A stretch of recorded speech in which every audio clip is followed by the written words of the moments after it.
Hello and welcome back to What's What.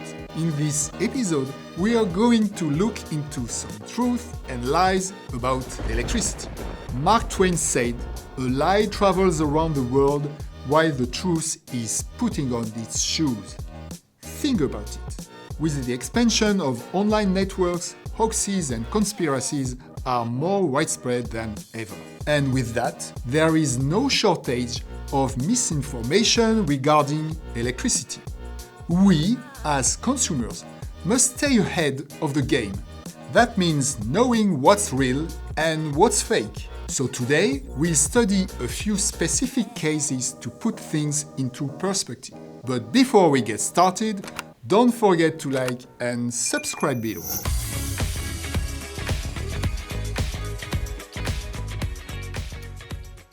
Videos circling online can be deceiving and mislead us on the possibilities of electricity.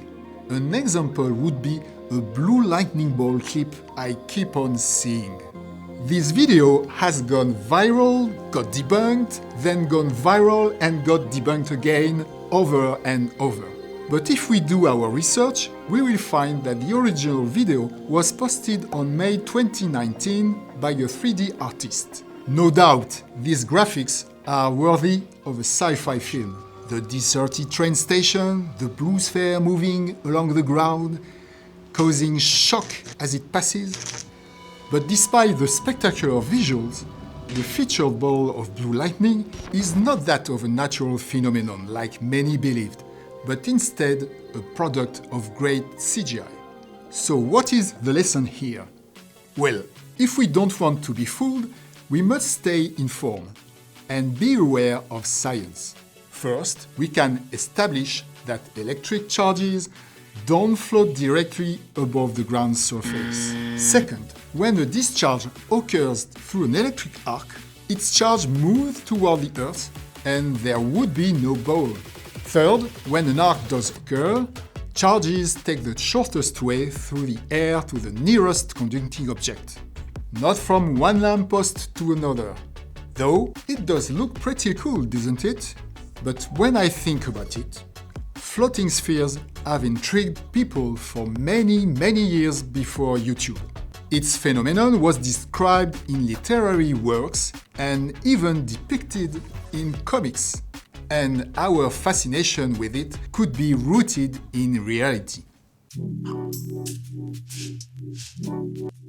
Ball lightning is difficult to capture and even more difficult to study. Knowledge on the subject, which is mainly based on testimonials, is not enough to draw conclusions. The actual phenomenon could only be reproduced experimentally in 2007. There are theories of how a ball of lightning could be created, like a chemical model that determines when lightning strikes the ground. It vaporizes silicon particles, adds carbon and oxygen, and these filaments fold onto themselves to form a sphere. Plasma physics can provide a second explanation. Lightning would cause electrons to be stripped from a large number of atoms or molecules, which become ionized. The plasma ball would then be formed by looping electric currents that confine one another within the magnetic field they create. Wow, what a sight! But there's more! One piece of visual evidence has been validated in 2012 by recorded images of researchers.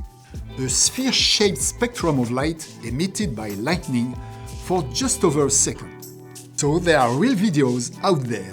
We just have to know how to spot the real from the fake.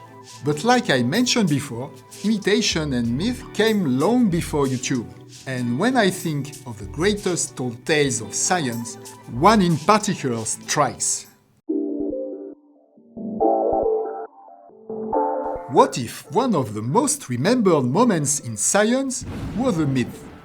Benjamin Franklin's kite experiment led to some great understandings and advancements, like the lightning rod. But in all reality, if Franklin's kite was struck by visible lightning, Franklin would not have survived. Think of the times, the idea, the image, a rural philosopher-scientist using his child's toy to perform a dangerous experiment, an unknown and spectacular force of nature coming down from the sky. This story, it became an international event. The myth even charmed those overseas and made Franklin an irresistible celebrity when he traveled to France during the American Revolution and persuaded the French to join their fight. But despite Franklin's great respect for scientific pursuits, our expanding knowledge proves his story was somewhat fantasized, and more historians are growing unconvinced of the tale's details over time. Regardless, his trick, real or not, led to some big wins. We can't be mad at that, but not all trickery is intended for good. The world uses more electricity than ever, and consumers are always looking for ways to save on their bill. In the market, you can find items known as power savers, which you plug into your wall and wait as it reduces your electricity cost.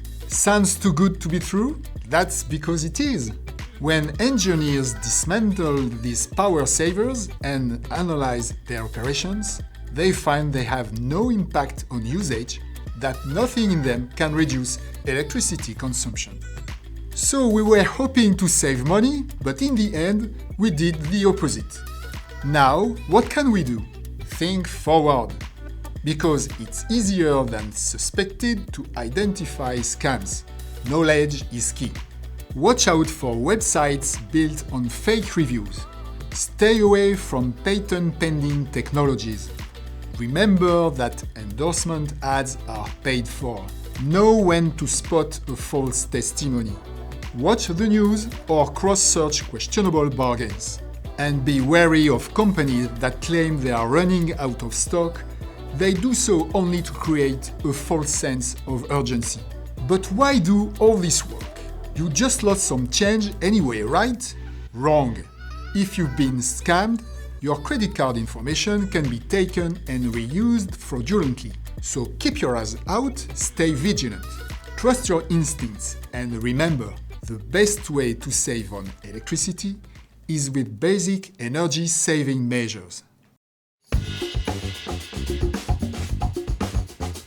Being on the lookout for ways to save, for new ways to cheat the system, is what leads us to scams. But this search can also lead us to new ideas. Sometimes our ideas work and sometimes they don't. It all depends on the application of knowledge.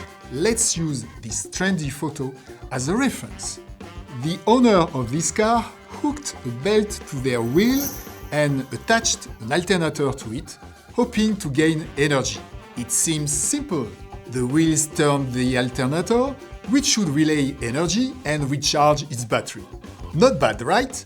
Wrong. The law of physics prevents infinite energy, or perpetual motion. For energy cannot be created nor destroyed, only transformed from one form to another.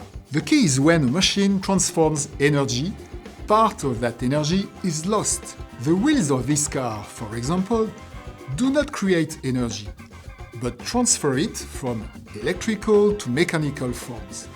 And since the energy is not created, the attached alternator therefore sends less energy than it receives from the wheel. All this works towards depletion, rendering the device useless. I know, science can be tricky. But remember, with every conversion comes losses. And speaking of energy, it might be time to wrap things up. Fake videos circle online. This includes videos featuring electricity phenomena. Some moments that change history could be no more than myth. Be aware of methods used by electricity scammers. That way you do not fall victim to the con. The best way to save on electricity is to be practical. No device will wash your usage away. To understand energy processes that are workable, we must have a basic understanding of science. Energy cannot be created from nothing and must be transformed for use. Tell me, do you have any electricity myth you'd like to share? Any videos that make you curious, that you question? How about scams that you have come across? Feel free to share your experiences below. This is Frédéric from the What's What studio. We'll see you next time.